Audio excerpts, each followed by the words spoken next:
Peter Obi entertaining Nigerians at Tribunal, Pastor Giwa. The senior pastor of Awaiting the Second Coming of Christ ministry. So he's a pastor of this ministry. Interesting. He has urged the presidential candidate of the Labour Party, Peter Obi, to find something else to do instead of waiting for justice at the Election Petition Tribunal. On Sunday, Giwa said while addressing his members in Akure that Obi was only entertaining Nigerians. I think there's a different level of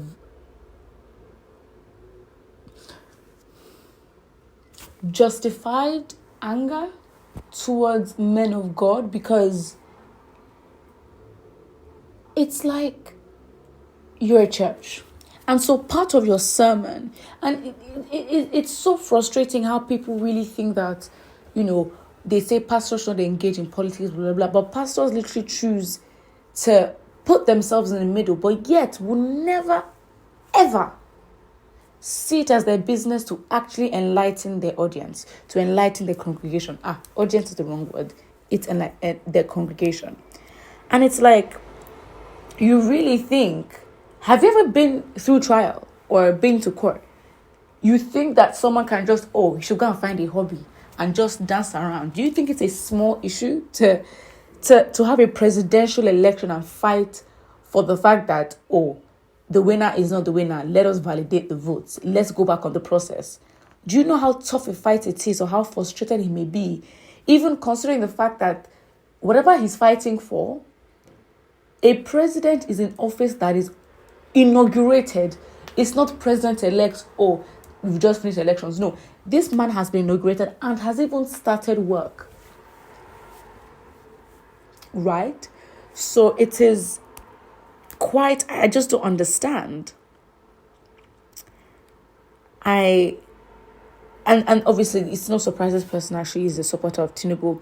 But he said that the last presidential election was between two old men, and I described them as thieves. I said the better one would eventually lead the country. When I told you that Obi was a social media presidential candidate, people abused me because they didn't want to listen to the truth. They held series of meetings with pastors who deceived them that they would win. Now he has suddenly become a wealthy man at the expense of poor people who don't know where he was heading. The truth is stranger than fiction, they say. Please don't waste your time, my brother, for the Lord sees not as a man sees, but man looks on the outward appearance, but the Lord looks on the heart. He further stated, it is left for whoever is there as president to prove to some of us right or wrong. Time will tell. They are all corrupt politicians. What we want is while you are there stealing money, remember the citizens and let them taste the national cake.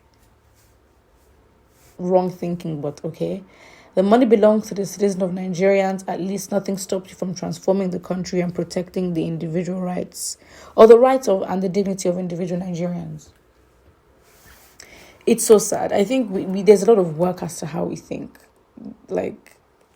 There's so much work. I think we've been battered and bruised.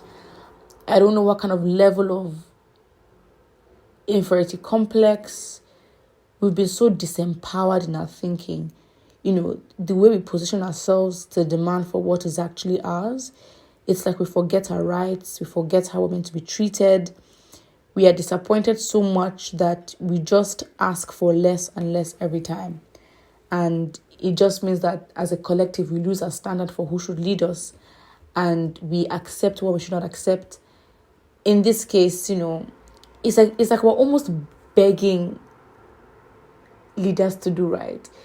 It's like we are literally at the mercy of their decisions. I think that's such a dangerous place to be. And I think a system in itself, a political system, a governing system in itself should be strong enough, or should be built with the intention of always protecting itself and the citizens, whereby the fabric that makes up governance is so strong, and the system that makes up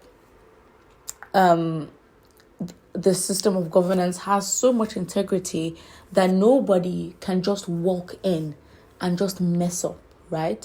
That before they can even if they had intentions to destroy the country, before they'd be able to do that, because a system is in place, they would literally have to fight and break through the system and meet so much resistance. But no, we are literally a failed state that is desperately at the hands and mercy of whoever is in office. And it's such an unsafe position to be in, because it goes like this. If the person that goes into office is wicked and they have no good heart, and that's the thing, we should not be depending on morality and the willingness and the goodness of a person's heart. The person, you should see it as whoever is serving is there to work, and out of duty and what the position requires of them, they do the work. Because if we're requiring and hoping that this man, just have mercy on us now, we are your citizens. What? That is such a wrong way to think. You're already lessening yourself in a position of power by basically begging someone who is actually meant to take care of you to take care of you. It's sad. Very, very sad. What else? Another comment, and to be honest, let's just see what people are saying. This is the reason Christians are seen in Nigeria as a religion that's full of fakes and liars. What concerns you in the court? Instead of you to preach your salvation and holiness, you are telling your congregation fake and lies.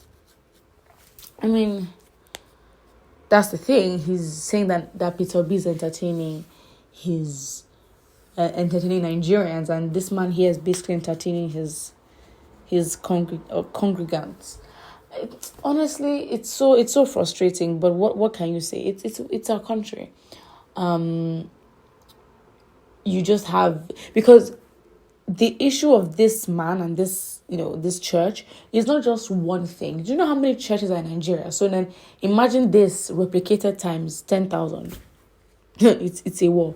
But what I think in the comment section, don't forget to like and subscribe.